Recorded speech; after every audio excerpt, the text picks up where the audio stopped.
This is where I get The off. GMan character in Half-Life is probably one of the most mysterious figures to ever appear in video game history. 24 years later from the first game release, his purpose in the Half-Life franchise is still left unanswered. The majority of Half-Life fans assign him to the bad guys faction. But is he actually a villain? What's the GMan agenda, and does his agenda make any sense? With this video I'll theorycraft an explanation about his role in the Half-Life franchise, the ideologies he stands for, and the goals he aspires to achieve. Let's start by analyzing his appearance. In Half-Life 1 especially, he presents alien-like features and alien-like voice. You can undoubtedly hear him hissing like a snake during the Half-Life 1 final. They agree with me that you have limitless potential. Step into the portal and I will take that as a yes.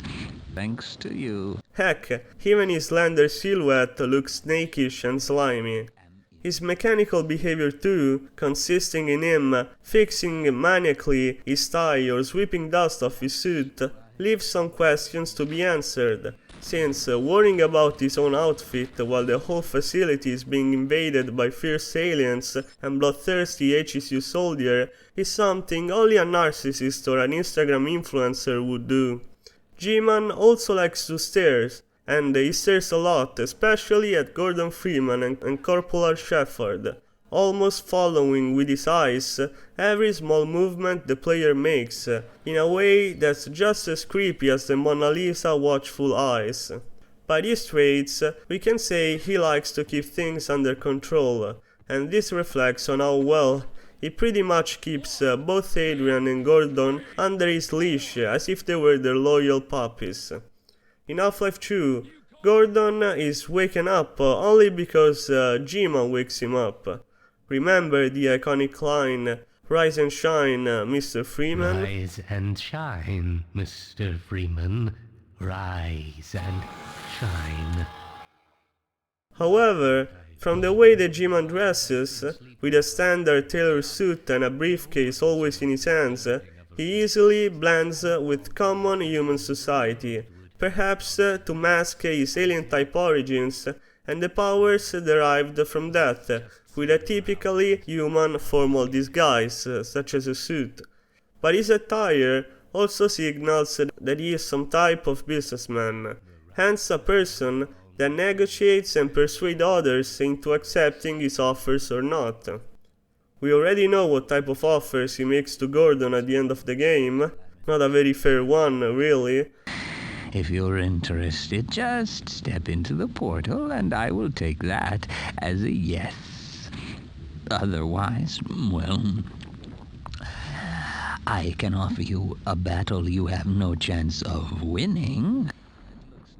But we can assume that he convinced the administrator of Black Mesa, Dr. Breen supposedly, into accepting one of the highest purity crystal samples from Xen, while talking the science team into testing it. The briefcase that's glued to his hands probably contains either a huge slab of hashish or very high purity Xen crystals. Perhaps he snorts those crystals too. They sure are quite powerful when tested by the scientists.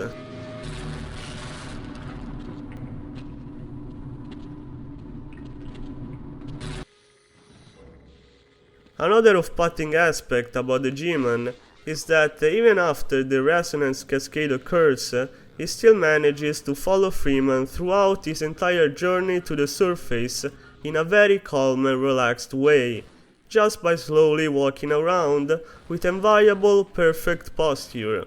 If you, as a player, are attentive enough, you will catch the GMan staring at you from an elevated platform, from an emergency door, or in whatever spot Gordon cannot reach, if and always you don't inject some no-clip inside the Gordon legs. You can even see the GMan during the anomalous material chapter talking to a scientist, but throughout the campaign you'll never be able to exchange a word with this weird stalker, much like I can't decipher what the GMan and this elderly scientist are talking about.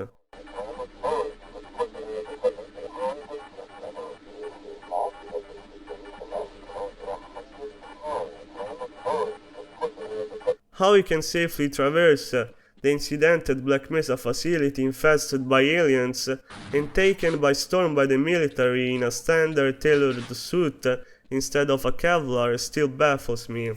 So he's always distant, hard to approach and seemingly unreachable, much like an alien world or your lifetime crush. The way he safely appears in random spots of Black Mesa makes me think he teleports himself through various locations. It is safe to assume that the GMan can teleport himself and other people in whichever location he wants. Just think about the ending conversation in Half-Life 1, where you have to walk inside a portal generated by him, or how in the Apprehension chapter he disappears from sight by teleporting, or how, during the final speech, he can constantly teleport Gordon to various places, and even to your doom if you make the wrong choice. So, the GMan definitely has the ability to teleport Gordon, and in my opinion he clearly used this ability of his in Half-Life 2 to put you on a train leading to Eastern Europe, when needs needed to be. And who else can teleport you around places? Well, the Neeland can, and even those crazy Black Mesa scientists with their rudimentary machinery can, but only because they are aided by Xen crystal powers. This confirms that teletransportation can only happen through alien-like powers. If you accept this latter theory, then the GMan is definitely associated with the aliens of Xen, and my assumption is that he does work for the aliens, and that his agenda consists in wanting to protect them. Why is this his mission? Because all the cosmic rifts created by those dauntless scientists are indeed a menace for the alien race. By playing the Xen chapters in both Half-Life 1 or Opposing Force, we can acknowledge firsthand that some HEV-wearing scientists were already sent to Xen by the Black Mesa team, probably to mine the territory and deprive it from its crystals, while taking the opportunity of capturing some of these alien species to dissect and examine them inside the laboratory. There are plenty of examples in Half-Life 1 where aliens are caged inside glass recipients. Just think about the chapter Questionable Ethics, where even a big and sturdy creature, such as the alien Grunt, is trapped inside a glass capsule.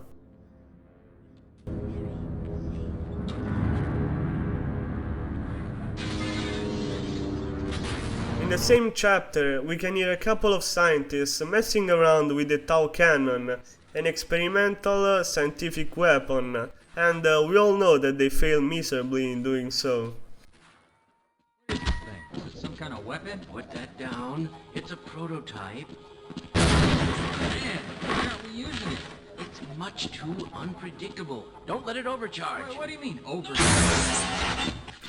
My guess is that the Tau cannon is powered by Xen crystals, because inside the labs you pick it up, there are quite an hefty amount of crystals laying around, and also the laser the Tau emits shares a strikingly similar orange color with the crystals, and the same could be said about the HEV suit. Moreover, in both Half-Life 1 and Opposing Force, there are plenty of alien resources turned into weapons. Just think about the Hive End in Half-Life 1, or the more destructive Spore Launcher and the Shock Rifle in Opposing Force, inside the chapter Vicarious Reality, where you can explore all the Black Mesa laboratories. Hell, in Opposing Force, you even have a tool such as the grappling hook, made out of a barnacle, which is called the Barnacle Grapple.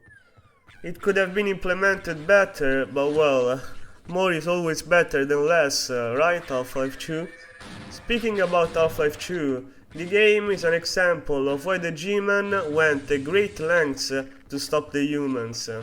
The evil nature of humans in Half-Life 2 is more apparent and fully displayed by how not only the aliens have been mechanized and subordinated to the malicious Dr. Bean objective of world dominance, but the humans as well.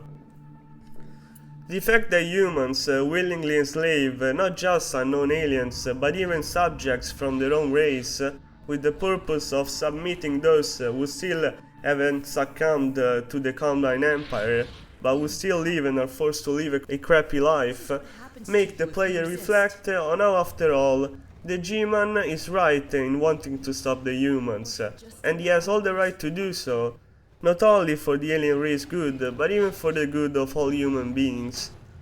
The G-Man probably came too late to stop the humans, since some scientists had probably already gone to Xen to harvest crystals, and perhaps his was a late response to the Neelant having already been enslaved.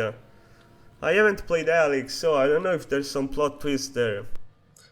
In my personal view, I see the G-Man as the emissary from the outer and alien worlds, the protector of the alien races, and the keeper of the balance between the human and alien worlds.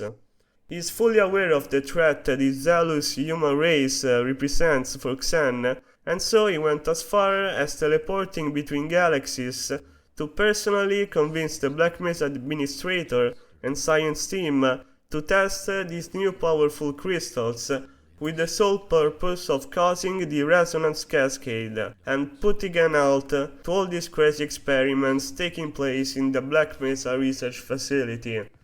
In opposing force, after the HECU has failed to clean up the facility from both its personnel and aliens, and after Shepard defuses the nuclear bomb planted by the Black Ops to eliminate all evidence, the G-Man himself, with his own hands, reactivates the nuke to blow the whole place up, with the only scope of making them sure no more experiments on his own people are gonna be conducted. Then, who is more evil? The G-Man trying to preserve his race, or the government made of human who willingly spreads the radiations and kill hundreds of people just to save their face? The G-Man might even have clairvoyant powers and the ability to manipulate time. Just look at Half-Life 2 ending and how you almost fully trust in Gordon's capabilities, thus selecting him as the chosen one. Therefore, he wakes him up to stop the Combines, who, as we already said, are tearing both humans and aliens apart. Why didn't he choose Adrian? We will never know. No homo, but I pay all the money I have to see Shepard fighting alongside Gordon Freeman in Half-Life 2. It would have been much more epic than fighting alongside a puny and weak woman. Of course, this is a joke. To conclude, in all honesty, the G-Man doesn't seem to be as malevolent as he looks, or is made out to be by the Half-Life community. He has got his own interests in rightfully protecting the planet he comes from, which was usurped by the dangerous progress of human science. And if I were to make a parallelism with modern history, just look at what the Project Manhattan led to at the end of World War II. There is an intrinsic moral in Half-Life plot, but perhaps I'll explain it more in depth in another video. So this is my theory on the G-Man agenda. Let me know what you think in the comment, and like and subscribe.